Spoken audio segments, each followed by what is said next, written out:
Technology has always brought man to the front of a new era. Old religions die and new religions are born. And now we all have arrived at a turning point in history. The VOD is developing a parallel to planet Earth with billions of individual nodes to reflect every man, woman and child this side of the dividing line between reality and AR. That's what's outlined in an internal NSA document leaked by Edward Snowden that focuses on games and virtual worlds. It's kind of like The Matrix, except the agents are with the NSA and British intelligence, and their targets are terror suspects. Now, if your knowledge of the video game universe begins and ends with Frogger, don't worry, we will break it down for you. The Sentient World Simulation, SWS, went live in 2007, which represents every person on the planet within this computer matrix as a node, and every node is given an avatar, an identifier. And that is real-time, 24/7 monitoring of every person on the planet. This is primarily, but not exclusively, facilitated by the adiabatic quantum computers produced by D-Wave Corporation. Now, these documents show that federal agents are trained to, quote, recreate the investigative path in order to effectively cover up where the information came from. And they are told to conceal this information not only from defense lawyers, but also from prosecutors and judges. The Guardian's calling this a horde of undercover orcs. Please break out the Nerd to English, English to Nerd dictionary and translate that for the rest of us. We talk often about the quantum computers, the kind of ability they've got to map and model humanity itself because of this Internet of Things that is all around us now as well. We're feeding all of our information back into this quantum computer that's basically got a virtual world where all of us have a digital avatar in there. They're able to manipulate the digital avatar in a virtual world, and that's actually translated to effects in the real world. Brain-to-machine interfaces open up the possibility of avatar technology. Not simply controlling an external limb or a computer screen, but controlling an entire artificial you, allowing you to be effectively in two places at the same time. Do we have any idea how many agents might be playing these games at any one time? It seems to have been quite a big operation. The CIA, the FBI and the Pentagon even had to reportedly create a special deconfliction group in order to stop all the spies from spying on each other or effectively playing one massive Washington network game of World of Warcraft. This has been going in parallel development to the model numbers of the D-Wave computers. They work lockstep because the adiabatic quantum computers runs the Sentient World Simulation, which also encompasses Palantir, which we have talked about. This is the new surveillance system that has subsystems all built within it from the intelligence agencies around the world. So SWS is what is manipulating people. And Kev, you said it, the avatars and the nodes, when those are manipulated digitally in the simulation, it manifests physically in the human brain and the physical body. Outside of the SWS, it is like pulling strings. It is like a puppet on a string. And again, we've been tracking the company D-Wave as well as its connection to Google and NASA and Lockheed Martin as well. These are all companies that have invested in the D-Wave. What these people have done is turned this technology into a video game, and that is exactly how they approach it. They approach it as though they are playing a cross between Sid Meier's Civilization on their computer and Sims, where they are controlling all of civilization and also controlling people on the individual level. Documents reviewed by Reuters show that law enforcement agents have been directed to conceal how these investigations truly began. Now, this DEA program has been dubbed the Special Operations Division, or SOD, and it's comprised of over 24 partnership agencies, including the FBI, CIA, NSA, Internal Revenue Service, and the Department of Homeland Security. Much of the SOD's work it's classified, and an official, when officials have asked that its precise location be identified, they won't give it up. It's somewhere in Virginia, but they don't want to say where exactly it is. What are your thoughts on this? The location of somewhere, I'm really not sure why this is. People know where the NSA is, people know where the CIA headquarters are, and people know where the president vacations. I really don't understand this overclassification at all.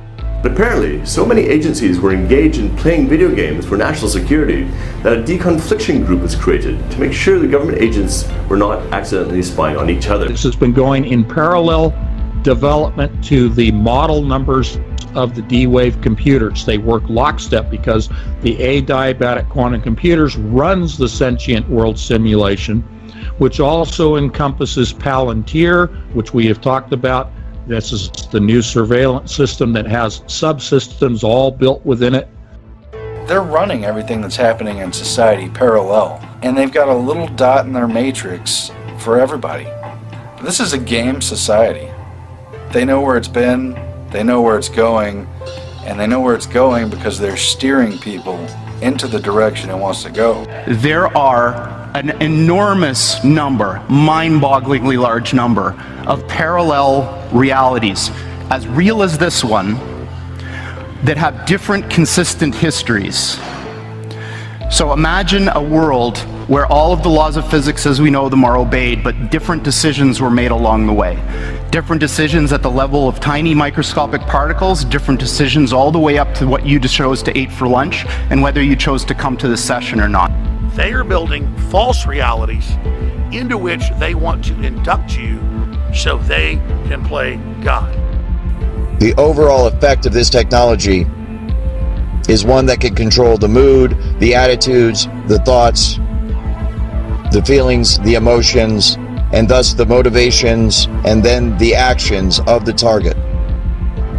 All day, every day, 24 hours a day, 7 days a week, 365 days a year.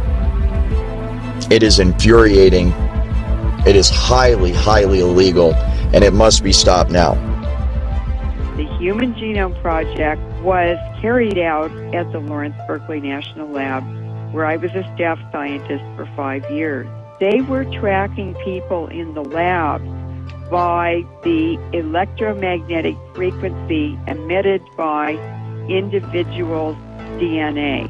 The DNA in every living thing has a unique frequency and signal. That is what they're using, what they're focusing on, and what they're weaponizing to completely control us. What they do is they go and get your garbage in front of your house and get your DNA. And then once they've got your DNA sequence, they can then go to a supercomputer and they can biocode directed energy attacks that will only go and bioresonate with your body. So that 3 people can be standing right next to you and nobody's going to feel the harassment except you, because these signals are biocoded to your body's tuning only.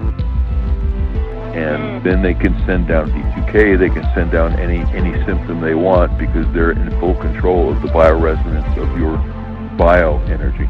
All they need is to kind of identify your DNA fingerprint with your name, and then they can watch you 24 hours a day. This is one part. The other part so we are running a GPS system. Yes. And so once you have connected the targeted individual with the frequency and they resonate together, then you have a perfect avenue upon which to send and receive information back and forth. And that's exactly how they manipulate someone's thoughts. They send voices into someone's head. They manipulate their emotions. They manipulate their behavior. And then that's also how they receive back from the individual in real time the vital signs, the emotions, the thoughts, what the person's seeing, what the person's hearing. And then all that information, of course, is rendered on a computer elsewhere via software, and it can be monitored and tracked in real time. They control the mind the same way that they teach the AI computer systems at the high level of AI. And we're talking about AI that is so sophisticated that it operates a sentient world simulation, so sophisticated that it actually taps in and controls the mind. And you start thinking about us being the qubits in some massive giant quantum computing simulation. It's almost as if they're either trying to harness or to recreate what is commonly referred to as a collective consciousness. If you construct a model of the human brain, you can then plug people into this hive mind. Robots as smart as people. Artificial intelligence, AI. The idea is to port the software from the human brain. And Google was the primary interested party that pulled this whole thing together. What they're going to do is apply this machine to an area that I think is fundamentally important. It's the crux of our future as humans. And that's, can we build machines like us? So rather than hardware and software, they're actually going to a new form of software, and that is the biological replacement of the human brain, functioning as a quantum computer biologically, and then loading people, integrating people into this new form of brain. There will be a virtual version of your brain as far as data is concerned, of what molecules, what chemicals, and whatever make up the actual physical brain. That data could be stored in the computer. What I am principally is not this material stuff, but a pattern of information. Well, then if the pattern is the essence, and if you copy the pattern to whatever level of precision you need, then that copy that has the exact same pattern should be me. You can make a good enough model of an entire brain, and that model would have the same input-output behavior as the original. So if you talk to it, it might talk back. If you ask it to do things, it might do them. And if we could do that, everything would change. The quantum computer, they're trying to create neural networks. Well, what's the best way to create neural networks? Plug in the real brain, right? Because the simulations can happen. The quantum computer can simulate a human brain now. This is why you are receiving voice-to-skull transmissions. This is why you are being attacked with microwave and frequency weapons. You are unfortunately being used by the national security state, the military-industrial intelligence complex of this country, for the purposes of researching and developing highly sophisticated state-of-the-art technology that is primarily concerned with the human mind and how it operates, how to hack it, and how to harness its computing power to inform AI technology in the future and inform the computer systems of our military intelligence, and major corporations in this country. If you start looking at quantum computing and where it's going, it's pretty freaky sort of stuff. And thinking about the world as an electrical universe and the fact that we are energetic electrical beings, that's how we work. Everything is electrical. Every signal that runs through our body is electricity. Everything, every thought we have, everything we feel, every touch, everything we speak, it's all the result of electromagnetic signals floating around our body, impulses that come from our heart, from our brain, the way we feel a bench when we touch it. This is an electrical signal that's sent to your brain that tells you what the bench feels like. So it's all electromagnetics.